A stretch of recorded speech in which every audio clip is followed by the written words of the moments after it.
Bapak, Ibu, Saudara, Saudari yang berbahagia, terimalah salam dalam Dharma, Namo Sangyang Adi Budaya, Namo Buddhaya. Kembali kita di kelas Dhamma Web sekali ini dengan topik berapa? 10 ya? 10 keberhubungan atau 10 berkah. Yang minggu lalu itu 8 kebebasan. Dia sebenarnya satu paket. Tapi di kelas Dhamma Web ini kita pisahkan dua sesi. Seperti minggu lalu, jadi kita pertama-tama cek cek vibes ya, periksa vibrasi di batin kita. Cenderung biasanya sibuk ya, cenderung tidak tenang atau cenderung banyak pikiran. Atau kalau kalau kemarin yang jadi panitia mungkin siapin panitia untuk Waisak di mana? Di Guntang atau di wihara masing-masing.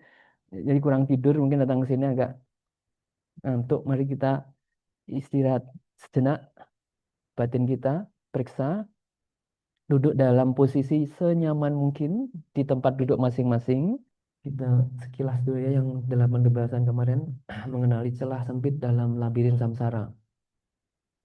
Kalau yang minggu lalu belum datang, jadi samsara didefinisikan sebagai keadaan di mana skanda, yaitu batin dan jasmani ini, yang di istilah Buddhis itu sering disebut sebagai skanda, dia tercemar.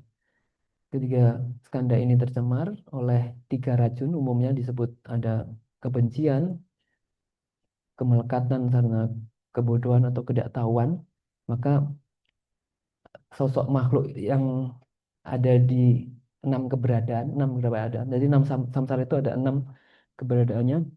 Dia yang paling rendah alam neraka karena penderitaan sangat besar, kemudian alam binatang, kemudian alam setan kelaparan. Ini 3 alam rendah. Jadi ketika di teks ada sebutan 3 alam rendah, menurut tradisi Lamrin 3 itu. Sementara manusia dan asura serta dewa itu alam bahagia. Ya, jadi, nah, samsara itu 6 itu,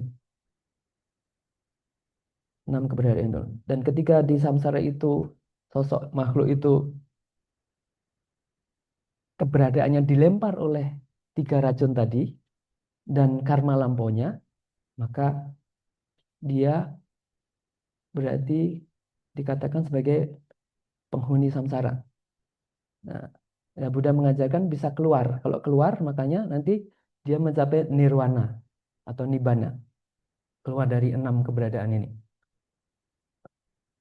Tapi bukan berarti kalau di Mahayana bukan berarti kalau mencapai nirwana atau keluar dari alam ini itu bukan berarti dia hilang begitu saja. Ya, akhirnya nggak ada kejelasannya. Jadi kalau di Mahayana dia konsepnya dia tinggal di samsara, tapi dia tidak tercemar oleh samsara. Makanya digambarkan seperti bunga teratai itu, ya kan? Bunga teratai itu hidup di lumpur, tapi dia tidak tercemar. Artinya dia juga sama seperti penghuni samsara, tapi dia bebas dari 3 racun, gitu. Nah, itulah mereka yang eh, mempraktekkan ajaran Buddha, sehingga dia seperti teratai itu, berkumpul dengan para penghuni yang masih dilekati 3 racun, tapi dia sendiri tidak terpengaruh, dia tidak kena racun itu, gitu. Nah, itu yang dikenal sebagai para bodhisattva. Ya. Nah, jadi di antara apa namanya labirin, di sini tulisnya labirin ya. Labirin itu jalan yang sebenarnya mana ini jalan keluarnya. Jadi ibaratnya nggak ada jalan keluar ibaratnya. Tapi sebenarnya ada, cuman karena saking berulang-ulang jadi seolah kita terus saja begitu kan. Nah, ini ajaran Buddha mengajarkan satu momen, satu momen yang sangat langka itu. Yang ini betul-betul sulit momen ini didapatkan. Nah, ketika kita ada di momen itu, berarti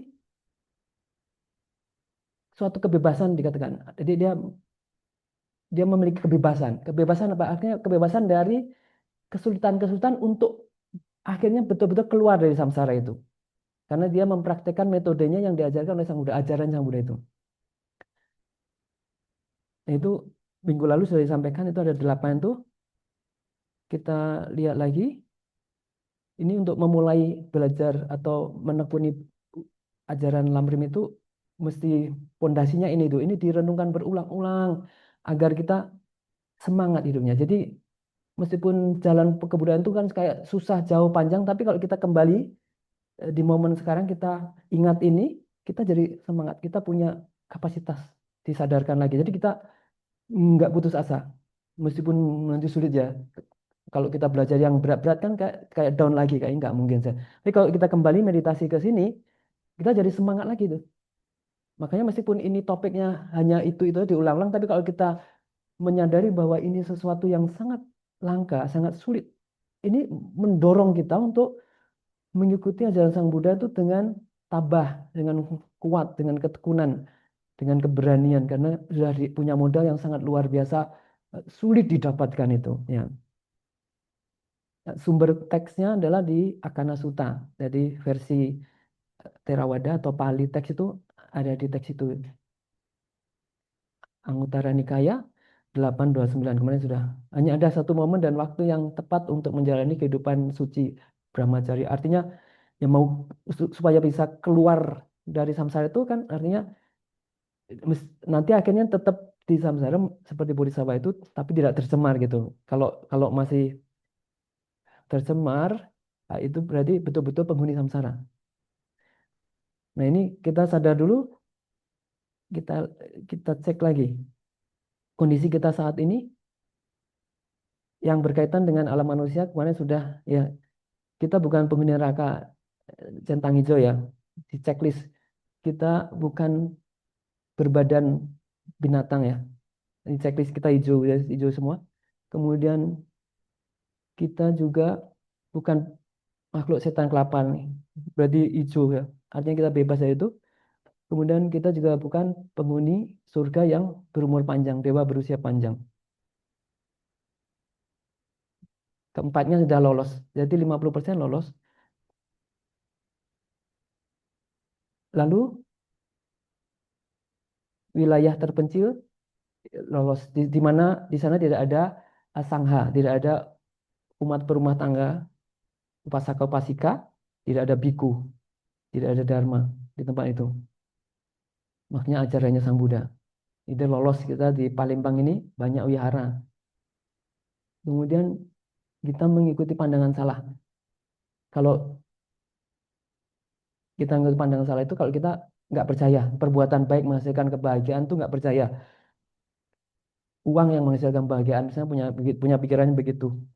Nah, kalau misalnya begitu ya berarti masuk pandangan salah. Terus setelah mati itu nggak ada apa-apanya, nggak ada perhitungan baik buruk. Nah, itu juga pandangan salah. Jadi kalau kita di pemikirannya tidak muncul demikian dan kita percaya tentang hukum karma, itu berarti kita pandangan benar, hijau lagi.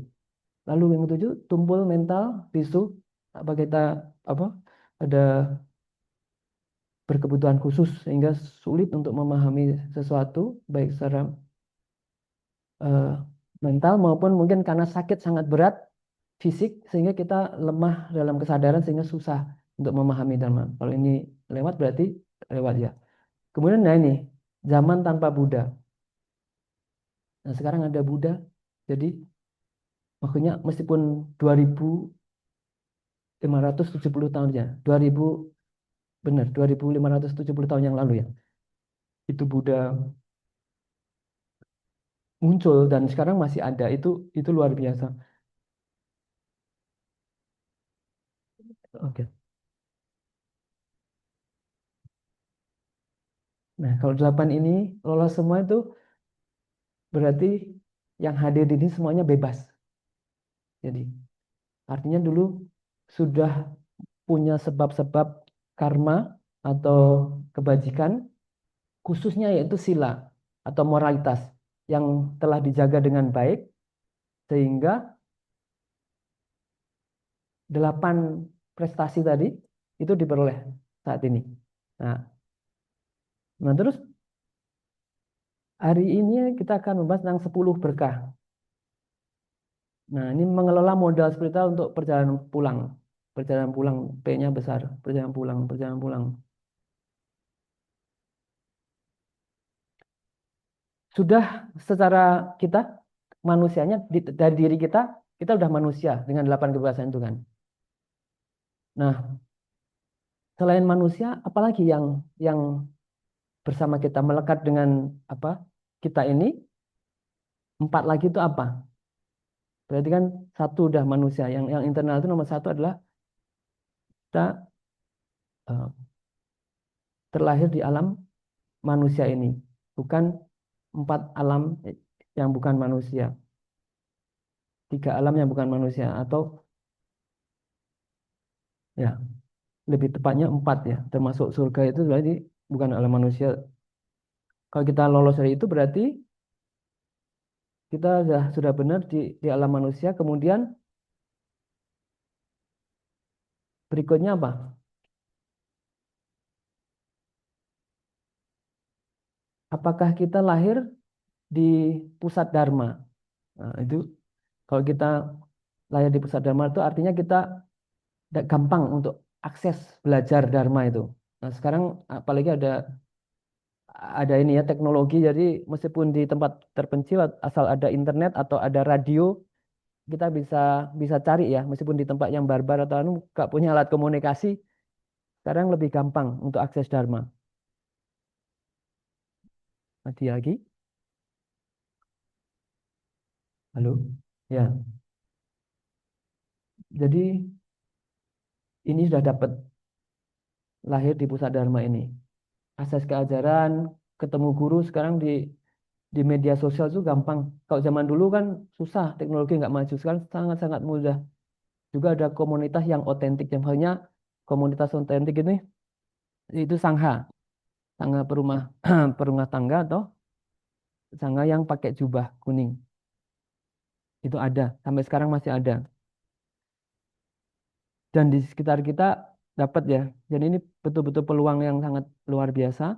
Kemudian indranya lengkap, ini juga gampang dipahami ya, sama seperti yang sebelumnya. Jadi kalau kita memiliki kemampuan untuk mendengar, membaca, merenungkan dharma, itu berarti modal, modal yang luar biasa. Lalu, nah ini yang empat ini, yang empat ini mesti kita harus hati-hati karena masih di dalam proses, ya kan? Yaitu apa? Kalau kita tidak melakukan apa namanya eh, karma berat yang sangat besar, atau disebutnya biasanya garuka karma ya. Sepanjang kita nggak melakukan garuka karma, yaitu membunuh ibu, membunuh ayah, membunuh arahat, melukai sang Buddha, dan memecah belah sangha. Dari 5 ini melukai sang Buddha udah nggak mungkin ya, karena Buddha udah mahapariniwarna, jadi udah nggak ada.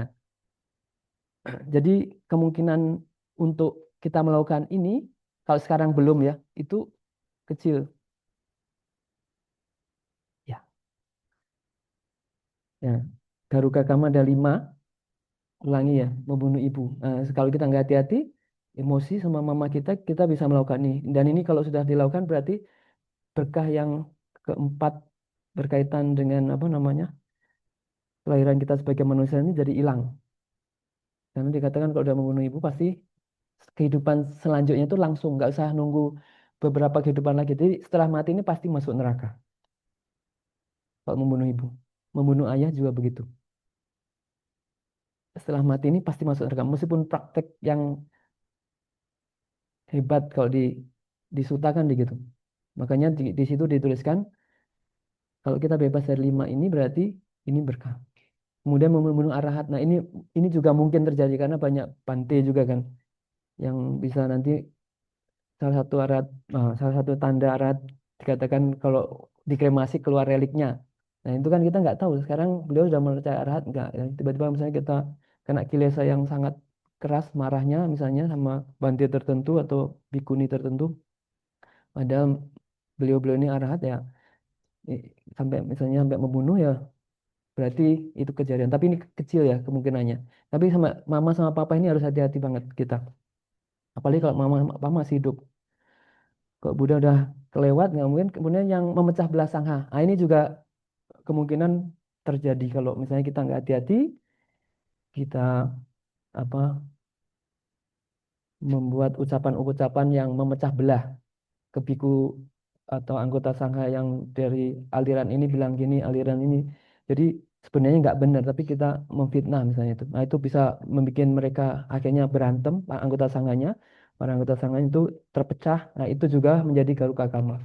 Nah, itu mesti diwaspadai, berarti ada empat yang perlu diwaspadai saat ini. Kalau sekarang kita enggak, tapi harus tetap dijaga supaya enggak terus sampai kita mati nanti. Garuka karma ini. Oke. Lalu yang kelima yang berkaitan dengan kita manusia, ke apa yang melekat di diri kita yaitu apakah kita punya keyakinan ya. Keyakinan pada Sang Buddha, kemudian keyakinan pada ajarannya, dharmanya, dan keyakinan pada sumber-sumber kitab suci lain. Karena kan kita tahu bahwa di budayanya ini ada kitab sucinya yang berbahasa Pali, berbahasa Sanskerta, bahasa Mandarin, kemudian ada juga yang bahasa Tibet, juga Kawi pun diakui juga.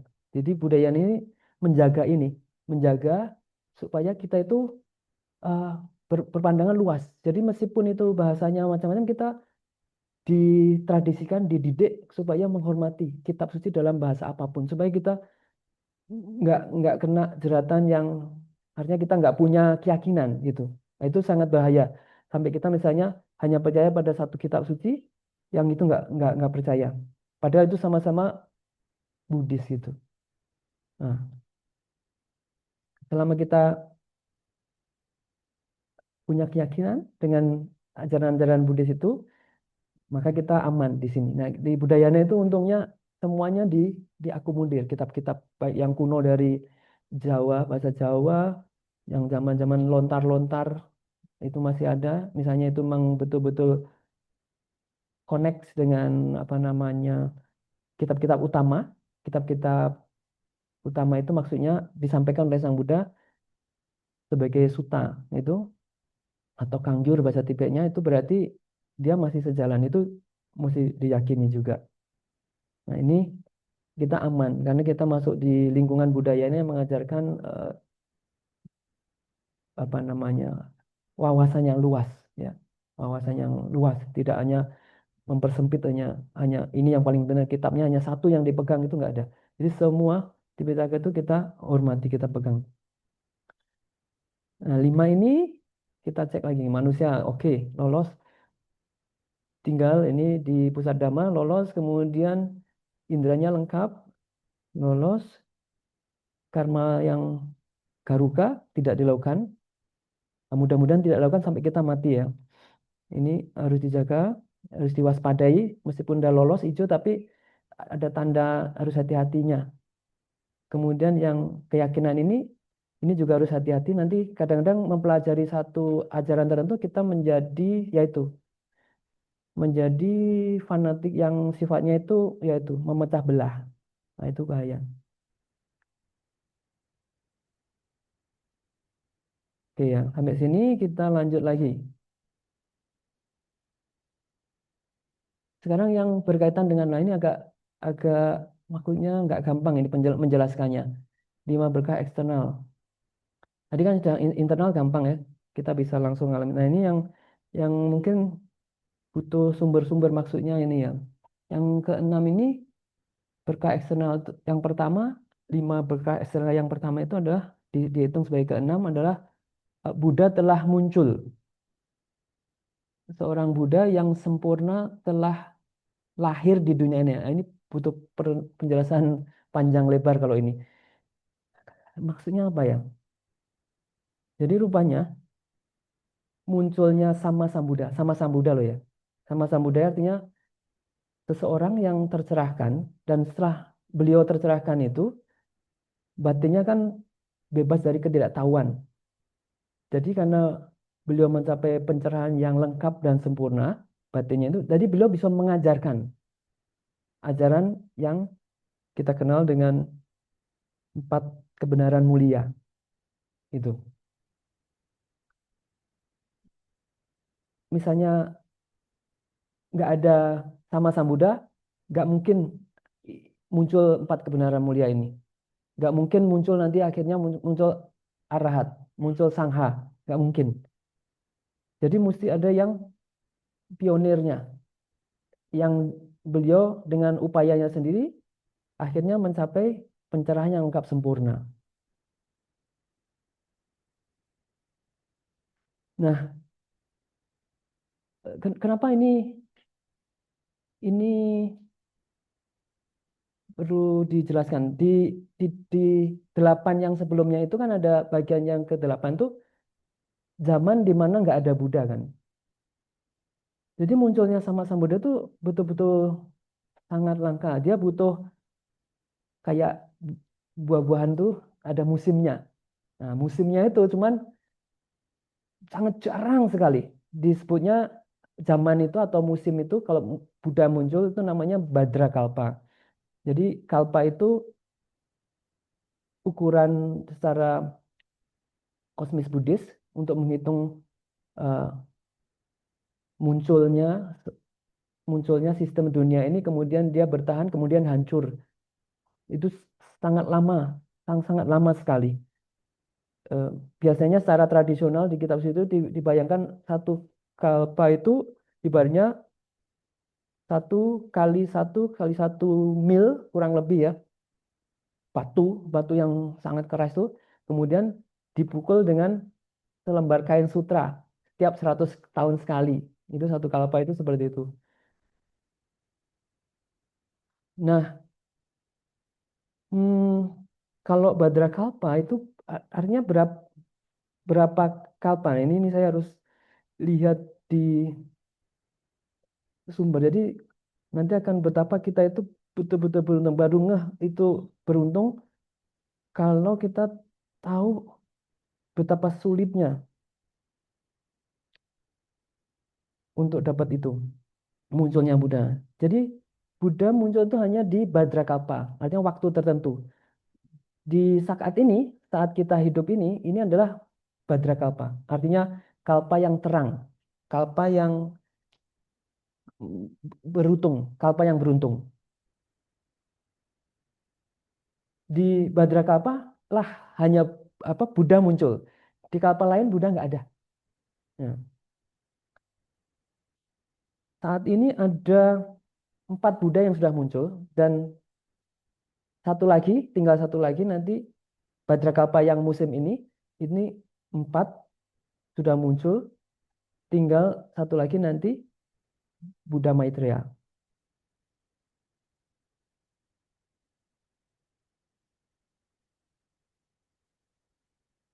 Ini saya baca ya.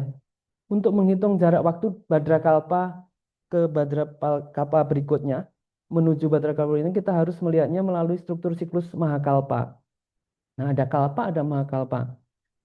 Secara singkat, jaraknya tidak bisa dihitung hanya dengan satu atau dua Mahakalpa biasa, melainkan bisa mencapai puluhan hingga ratusan miliar tahun manusia, atau bahkan lebih.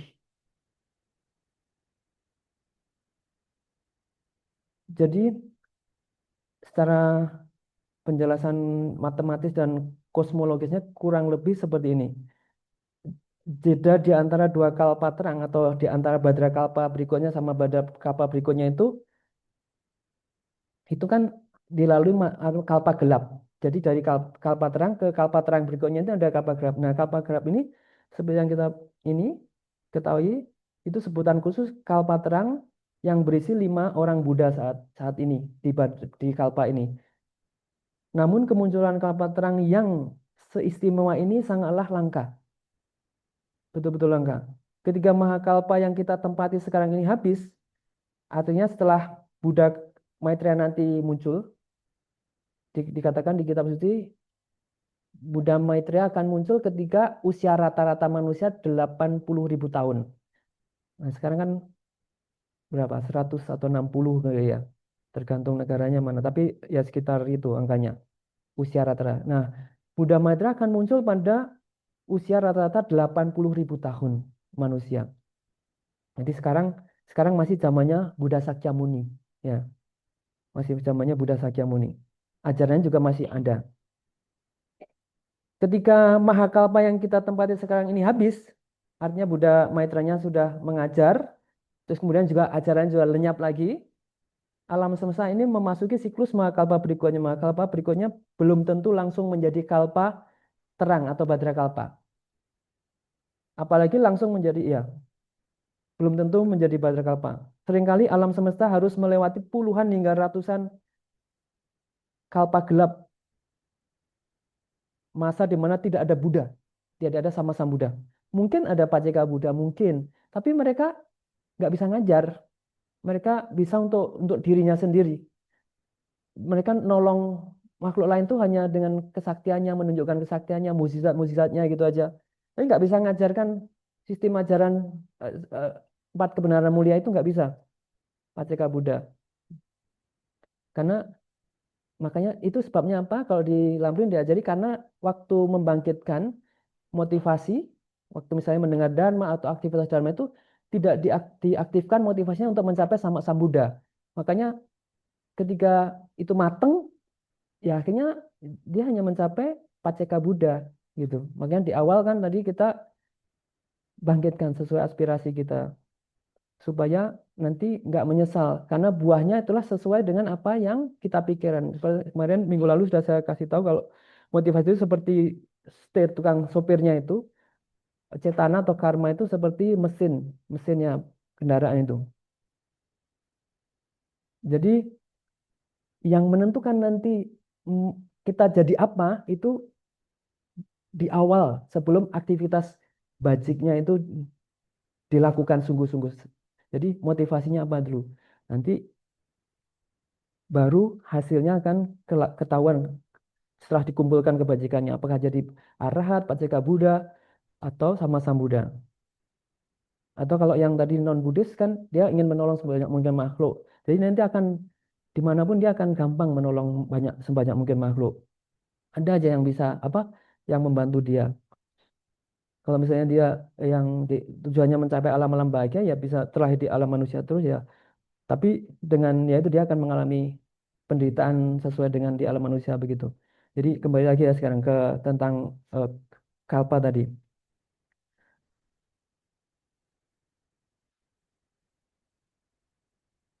Kemudian ini simulasi perhitungan angka. Misalnya ini manusia sekarang kan canggih. Coba berdasarkan sumber-sumber itu coba dihitung-hitung. Kira-kira kalau kalau dihitung secara angka matematis itu setara dengan berapa misalnya?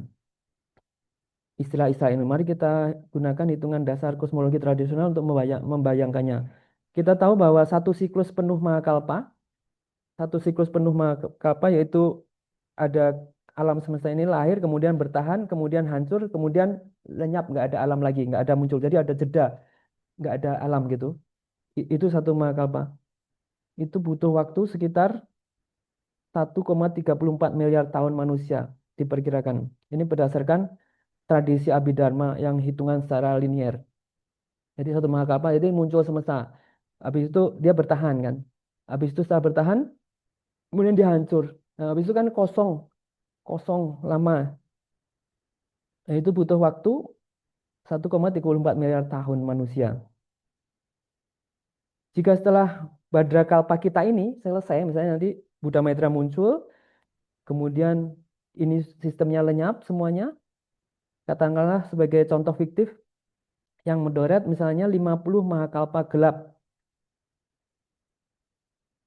sebelum akhirnya bertemu dengan Badra Kalpa lagi. Berarti dibutuhkan waktu jarak 50 kali 1,34 miliar tahun. atau sekitar 67 miliar tahun untuk dapat Badra Kalpa yang sebelumnya sampai Badra Kalpa berikutnya 67 miliar tahun manusia. Artinya hanya di Badra Kalpa inilah sama Sang Buddha muncul. Jadi sangat lama, 67 miliar tahun kurang lebih kalau dihitung zaman sekarang mencoba menghitung-hitung itu. Dengan demikian, makanya di situ di lima berkah yang pertama itu, ulangi, lima berkah di luar kita, kondisi kita. Yang pertama itu, atau di sini yang keenam, dari 10 itu menjadi yang keenam, itu munculnya Buddha.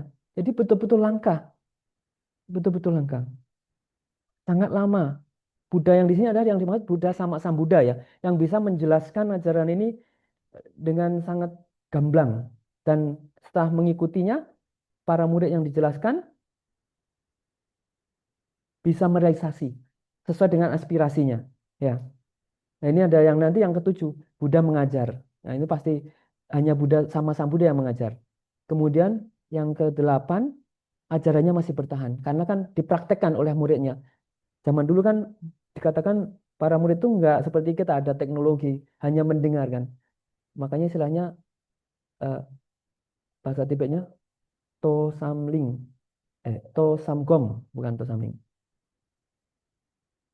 To itu mendengar karena karena untuk melakukan perenungan, untuk melakukan praktek, biasanya Sang Buddha akan mengulang tradisinya zaman dulu itu mengulang apa yang akan disampaikan. Misalnya Budang Saranang Gacami, nanti muridnya mengulang Budang Saranang Gacami, mendengarkan. Kemudian saya mendengar direnungkan Budang itu apa, Damang itu apa, Saranang itu apa, Gacami apa, direnungkan, direnungkan. Jadi dia akhirnya betul-betul nggak hanya di mulut Budang Saranang Gacami atau berlindung kepada Budanya, tapi betul-betul dihayati, betul-betul ngerti maksudnya. Ya. Dulu seperti itu kan, dari mendengar saja, kemudian direnungkan, kemudian diulang berkali-kali, dipraktekkan. Jadi to mendengar, sam merenungkan, gom memeditasikan. Meditasikan itu maksudnya tuh mengaplikasinya terus-menerus setiap sesi, baik sesi meditasi maupun di antara jeda meditasi itu. Maksudnya begitu. Akhirnya turun-temurun sampai sekarang masih ada guru-guru, masih ada para bante, meskipun menurut tradisi Theravada yang bikuni yang hilang ya. Bikuni sudah hilang, sudah nggak ada. Di yang tradisi Tibetan juga mulai saat bikuni udah nggak ada. Tinggal sama Neri yang ada. Jadi nggak ada bikuni. Makanya tradisi Mulan Samawati udah nggak ada bikuni, tapi biku masih ada, masih masih bertahan. Nah ini kelak ini akan hilang.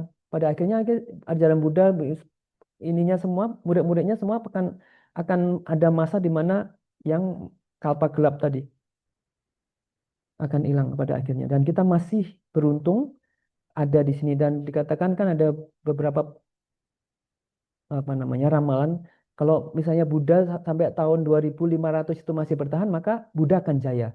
Namanya makanya diperingati sebagai Buddha Jayanti. Tapi kalau hilang ajaran Buddha hilang berarti Buddha akan lenyap menuju betul-betul lenyap dan ternyata sekarang masih ada setelah 2500 tahun. Dan biasanya kalau di tradisi Tibetan malah setiap 500 tahun itu akan muncul sosok-sosok yang bisa dikatakan Buddha kedua. Artinya beliau dianggap sebagai uh, uh, seperti Buddha Sakyamuni itu. Kalau Buddha Sakyamuni kan sebagai yang pertama atau pionir. Jadi setiap 500 tahun tuh dikatakan ada sosok yang pemersatu umat Buddha gitu secara global. Dikatakan begitu kalau di Tibetan. Jadi ada sosok-sosok yang sekarang ini yang diyakini yang bisa seperti itu mempersatukan Buddhis itu yang Maha Suci Dalai Lama misalnya. Nah itu zaman dulu Guru Atisa berhasil mempersatukan. Guru Atisa hidup datang ke Sumatera tahun 1011 sekitar. Datang ke Sumatera untuk belajar ke Guru Swaraniripa. Jadi akhirnya beliau jadi bapak Dharma atau bapak agama Buddhanya bangsa Tibet. Karena beliau mempersatukan semua aliran Buddhis di Tibet. Nah, seperti itu. Tiap 500 tahun akan merosot tapi tetap akan dijaga atau dipersatukan oleh satu sosok yang betul-betul menjaga punya integritas yang bagus gitu. Jadi memang akan ada yang amoral tuh meskipun pakai jubah berperilaku tidak sesuai dengan dharma, ya tetap ada zamannya Sang Buddha aja ada, apalagi setelah Buddha parinirwana, tapi tetap tetap ada yang betul-betul dia eh, menjaga betul-betul setiap 500 tahun dikatakan begitu kalau di Tibetan, sistem Tibetan. Nah, ini kita masih ada di situ. Berarti lolos ya kita.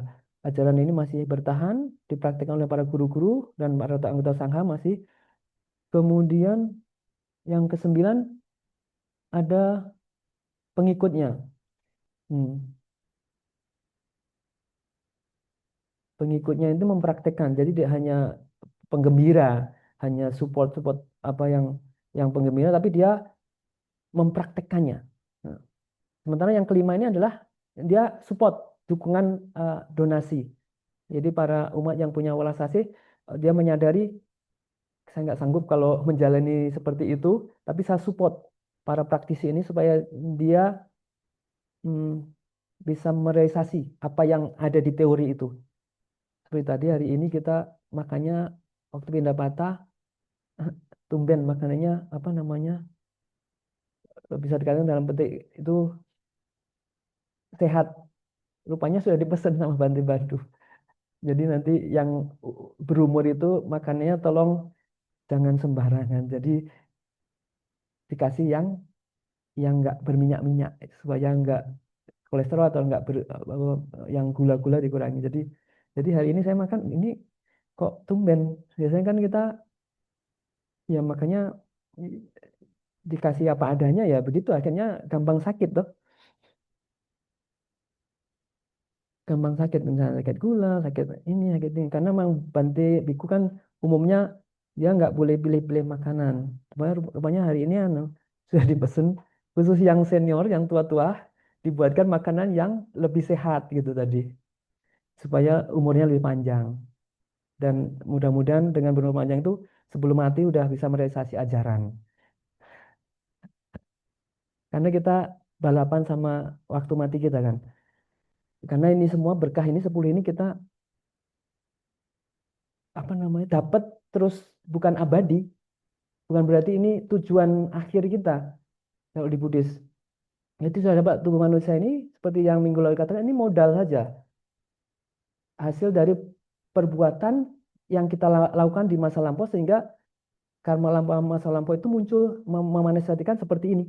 Kita punya papa mama yang model demikian, ya keluarga yang model demikian sehingga kita ketemu ajaran ini. Nah, itu hasil dari perbuatan kita di masa lampau.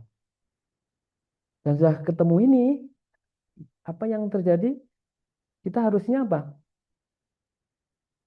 Betul-betul happy ya, nggak down ya. Kalau mendengarkan ajaran-ajaran yang berat itu bisa down. Kalau ajaran ini itu bisa semangat. Makanya ini harus sering diulang-ulang sambil mempraktekkan ajaran yang makin sulit gitu. Jadi maksudnya itu begitu. Makanya Rinpoche, maksudnya kalau saya bilang Rinpoche adalah Kemje Dakul Lama Rinpoche itu adalah diyakini oleh diakui oleh institusi Tibetan sebagai tumbal lahirnya dari Guru Swarna Dwipa Dharmakirti di masa lampau. Jadi beliau sekarang umurnya 94 tahun. Beliau juga ya, berpesan itu sebelum memulai mengingatkan hari ini betul-betul ajaib loh. Ajaib, ajaib. Karena apa? Di masa yang sulit kita ternyata punya 8 kebebasan, 10 keberuntungan ini. Itu gak gampang dapatnya, ya kan? Dan kita dari tidur semalam dan sekarang udah masih bangun lagi. Dapat ini kesadaran manusia ini, badan manusia ini dengan kondisi yang relatif sehat kan, mental dan fisik kita. Ini nggak gampang.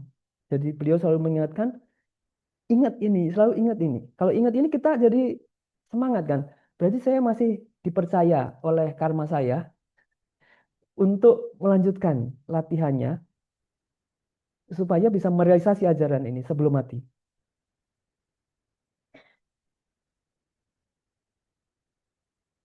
Jadi kita nggak boleh apa kemarin tuh meremehkan hal-hal kecil. Ini luar biasa kalau kita lihat, jadi munculnya Buddha aja sungguh langka sebenarnya. Kemudian kita setelah tidur bisa bangun lagi itu loh. Kesadarannya bisa balik, sudah nggak sadar terus bisa balik ke badan ini lagi tuh, nggak salah tempat gitu loh. Itu juga luar biasa, butuh kebajikan juga. Dan ternyata kita tetap bisa hadir di sini dalam kondisi yang dengan 8 kebebasan dan 10 keberuntungan ini itu prestasi yang luar biasa. Nah, kalau kita nggak pakai untuk sesuatu yang bisa menghimpun kebajikan lagi, tapi kita habiskan untuk hal-hal yang tidak bajik, misalnya apa tidak bajik itu? Kita banyak waktu untuk lebih tiduran, malas-malesan, nggak semangat. Nah, udah hilang waktunya. Padahal ini susah sudah didapat, tapi sangat-sangat apa drama sekali, dramatis itu. Padahal dapatnya ini susah ya. Penuh dulu kita doa supaya dapat tubuh manusia lagi juga. Terus kita juga berusaha. Terus sekarang sudah dapat. Terus disia-siakan. Itu kan sangat dramatis. eh, sangat sangat sayang sekali. Nah, makanya kita dengan belajar ini maksud dan tujuannya itu mengingatkan lagi bahwa dulu kita sesungguhnya sudah punya loh niat atau doa supaya kita terlahir di alam bahagia. Di alam bahagia itu salah satunya itu punya tubuh manusia. Tapi tidak semua manusia punya 8 kebebasan dan 10 keberuntungan ini. Ya kan? Nggak semua manusia yakin sama Buddha Dharma kan? Nggak semua manusia. Makanya saya mengakomodir tadi kalau misalnya ada penonton atau pendengar di sini yang non Buddhis, nggak masalah. Misalnya belum Buddhis atau nggak Buddhis, yang penting niatkan hatinya itu yang tulus untuk menolong sebanyak mungkin makhluk. Jadi kalau punya tubuh manusia dengan hati yang seperti itu akan membawa karma-karma yang bajik sehingga bertemu dengan lingkungan, tempat tinggal, komunitas yang bajik juga. Dengan begitu dia nanti akan tetap minimal bertahan di alam bahagia itu. Tapi bukan berarti nggak boleh di-upgrade menjadi Buddhis ya. Hari ini ada 107 siswa Buddhis baru di Wihara Dharma Kiti ini yang ditabiskan oleh Bante Wimala. Berarti ini mereka menggunakan kesempatan itu untuk menegaskan bahwa saya nggak hanya menganggap ajaran Buddha itu hanya sekedar way of life, hanya untuk pandangan pikir aja, untuk pola pikir supaya hidupnya nyaman. Percaya karma itu kan nyaman, tahu dah ternyata ada hukum karma itu nyaman. Tapi dengan menyatakan bahwa berlindung kepada Buddha, Dhamma, dan Sangha, ditabiskan, itu dia punya potensi, potensi, akhirnya dia punya potensi untuk mencapai keluar dari labirin samsara itu.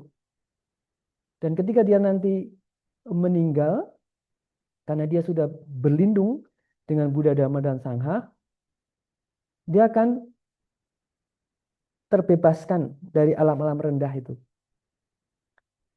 Jadi karirnya ke spiritual, artinya mencapai pembebasan, artinya apa? Padamnya penderitaan secara permanen itu makin terbuka lebar. Daripada dia menganggap ajaran Buddha ini hanya sebagai way of life dan dia tidak pindah agama atau tidak menyatakan berlindung. Memang membuat nyaman, tapi tidak tuntas. Tetap kebahagiaannya hanya sementara karena masih diliputi awidya, tidak tahuan. Dia lahir di alam surga, lahir di alam manusia lagi nanti awidyanya masih ada, ketidaktahuannya masih ada, oleh karena itu dikatakan duka. Nah, karena itu ya saya dorong kalau misalnya memang sudah belajar Buddhis dan meyakini Buddhis itu bermanfaat, login ke Buddhis supaya potensi dia untuk mencapai hal yang paling optimum yaitu sama Sang Buddha itu terbuka lebar gitu. Nangkep ya. Kita lihat lagi di selanjutnya, slide selanjutnya. Nah, biasanya secara tradisional kondisi 8 kebebasan 10 keberuntungan ini dicontohkan seperti kura-kura yang hidup di palung atau lautan yang paling dalam, itu disebutnya palung, itu palung paling terdalam. Dia tinggal di sana Terus tiap 100 tahun dia naik ke permukaan, dan di permukaan itu ada cincin yang terbuat dari kayu. Kemudian kalau kepalanya masuk di cincin itu, nah itulah dikatakan jadi manusia. Kalau itu, dan lebih sulit daripada itu. Jadi ada cincin bayangan. Dia terombang-ambing oleh ombak itu kan di atas permukaan laut. Terus ada kura, kura buta. Dia harus 100 tahun naik ke atas. Jadi ketika masuk ke lehernya, masuk ke cincin itu, cincin kayu itu, disitulah diibaratkan itu betapa sulitnya, itu lebih sulit lagi seperti itu untuk dapat yang sekarang kita punyai ini. Jadi karena ini sulit tapi cepat binasa, waktunya kan kita sekarang di zaman di mana usia itu sangat pendek kan. Makanya kita harus menggunakan sebaik-baik waktu yang tersisa ini untuk membuat sebab-sebab supaya apa yang sudah dicapai ini minimal tetap dipertahankan gitu.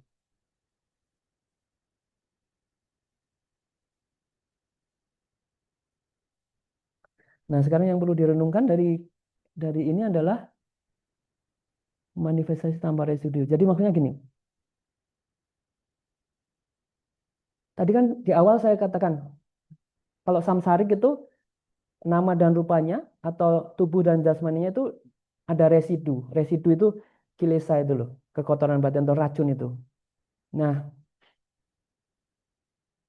kalau kita menggunakan waktu yang ada ini melatih ajaran Sang Buddha, kemudian residu tadi itu akhirnya padam kan, lenyap kan, terpurifikasi, maka kita menjadi di samsara termanifestasi tapi tanpa residu, maksudnya begitu. Seperti para bodhisattva itu, seperti teratai itu, dia tinggal di lumpur tapi tidak tercemar oleh lumpur itu. Makanya kita latih, gunakan 8 kualitas ini, yaitu del itu kebebasan, jor itu berkah ini untuk mencapai niroda. Niroda itu artinya padamnya penderitaan secara permanen. Jadi kalau kita lapar kan menderita, terus kita solusinya kan makan, tapi kan nggak permanen. Habis itu lapar lagi. Terus kita sakit, minum obat, sembuh, tapi bisa sakit lagi kan. Itu penderitaan nggak permanen. Nah, niroda itu padamnya penderitaan secara permanen. Jadi betul-betul tuntas. Dan itulah yang dikatakan sebagai sinonim dengan nirwana atau nibbana. Cuman nibbana yang Mahayana, dia tetap bermanifestasi. Ketika zaman-zaman nibbana itu tetap bermanifestasi di semesta ini, tapi tanpa kilesa dan menolong sebanyak mungkin makhluk tadi. Menolong orang lain dengan berbagai cara supaya mereka juga menuju atau mencapai niroda atau mencapai nirwana, padamnya penderitaan. Ketika ego atau kilesa ini tiada, kita berhenti lahir karena paksaan karma. Yang maksudnya itu lahirnya itu bukan karena didorong oleh karma, tapi oleh mengendalikan diri. Karena sudah bisa mengendalikan batin, dia bisa memilih menentukan tempatnya di mana, ayah ibunya siapa, pas munculnya lahirnya di masa apa, statusnya apa, apakah keluarga yang ningrat ataukah rakyat jelata. Yang penting dia di situ, kalau lahir di situ, orang-orang itu nggak merendahkan sehingga apa yang disampaikan tuh didengar gitu. Jadi beliau bisa memutuskan itu. Jadi bukan karena karma, karena mengendalikan. Dan mulai bermanifestasi sepenuhnya atas dasar welas asih demi semua makhluk. Nah ini tekad bodhisattva itu seperti itu. Jadi ketika dimanapun lahir, dia bukan karena didorong oleh lempar oleh karma, tapi karena memang bisa mengendalikan dan dia akan menolong semua makhluk gitu.